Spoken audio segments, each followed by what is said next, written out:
Those of you who use Qualtrics to collect data might get something out of this video. There's no transcript, so it's completely ad lib. This is the Qualtrics opening page, my projects, and I have it pointing at the ones that are shared with me, and I've sorted them by owner. So if I want to find, for example, one that's current, I have the one here at the top, COMM 501 survey, and there's also a couple down here at the bottom, jealousy experience and Facebook posting. The next step for looking at any of these that you might want to see your data is you click on View Reports.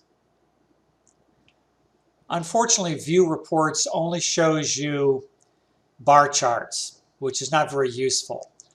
If you click on Data and Analysis, you can see individual items. The most important thing on this page is the box labeled Export and Import. Export your data and choose the legacy format. The only time you would use the download data table is if you're using something other than SPSS. When you get to the next screen, you click on SPSS.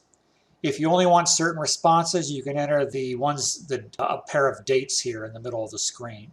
I'm just going to click on the download button, and it's going to download a second copy of the same file.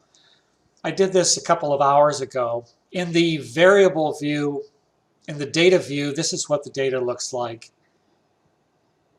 In the variable view, this is what the data looks like. These are the questions.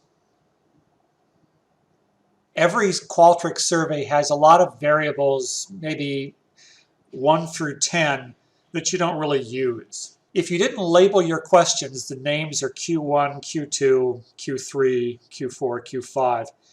In the case of Q3, this student used check all that apply in a pull-down box. And so they're going to have to do a little data cleanup. The Caucasians check marks appeared in question 3, part 1. And if they were Hispanic, it was question 3, part 3, Asian, question 3, part 4.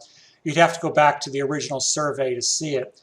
You can also widen the column out for label and see where everybody falls on that. In the data view, then, you can scroll over and see some important things. So, for example, this is the question 3. They would have to take, maybe 1 would equal Caucasian for question 3, column 1.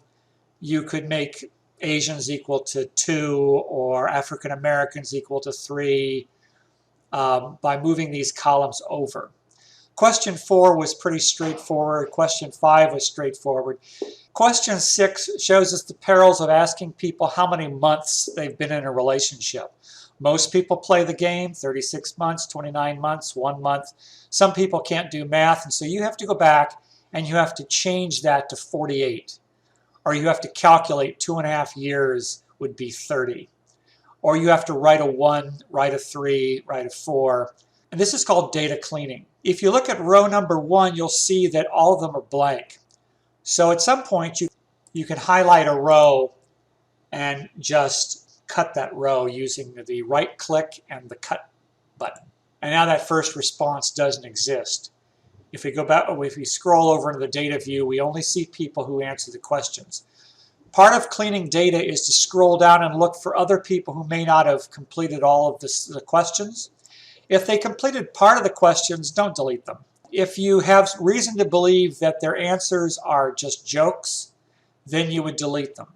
Here's an example of someone who didn't answer seriously questions 1 and 2. They just pasted some garbage in here for the first 5 responses. Respondent number 6 didn't do anything. So you could take the first 6 cases and just get rid of them.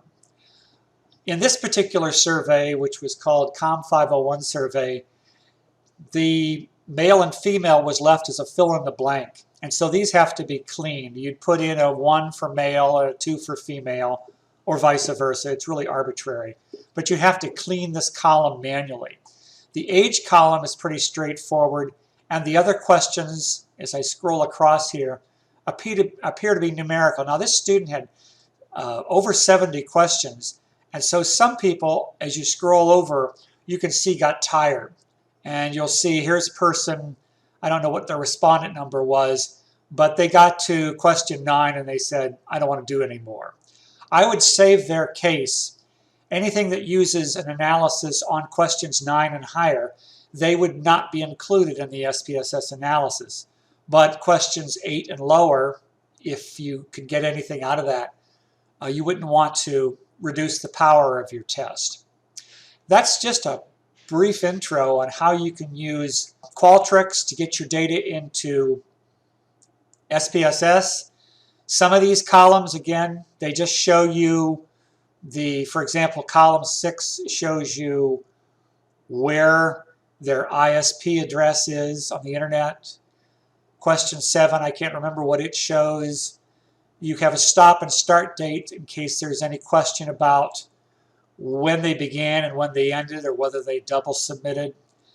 This variable 10 just shows that it's completed, so you would expect 1s all the way down. That would be another way to see whether it basically records whether they hit the submit button at the end of the survey. I hope this helps. If not, make an office appointment. We'll go over your data.